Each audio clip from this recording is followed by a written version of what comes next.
Ditreskrim Polsek Cikarang Selatan telah mengamankan sejumlah buruh yang diduga merupakan pelaku aksi pengrusakan terhadap kendaraan dan pengeroyokan sopir truk dan kernet yang terjadi saat berlangsungnya aksi unjuk rasa massa buruh menuntut kenaikan UMK tahun 2024 di kawasan industri Egypt pada Kamis, tanggal 3 November tahun 2023. Kapolsek Cikarang Selatan Kompol Rudi Wiransyah Setiono mengatakan pihaknya telah melakukan penyelidikan dan berhasil mengamankan sejumlah buruh yang diduga terlibat dalam aksi tersebut.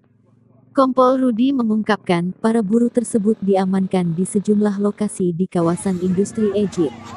Mereka diamankan berdasarkan hasil penyelidikan dan keterangan sejumlah saksi.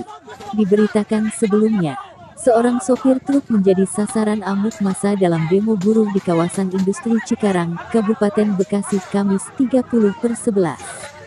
Peristiwa itu turut terekam dalam sebuah video dan beredar di media sosial.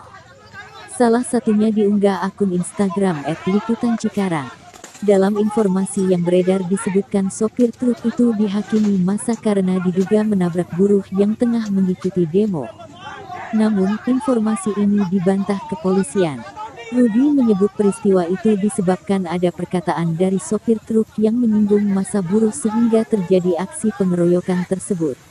Tidak ada yang ditabrak. Dari para pengendara jalan mengucapkan terima kasih ya Pak sudah membuat macet jalan. Buruh tidak terima, buruhnya ngejar, ujarnya.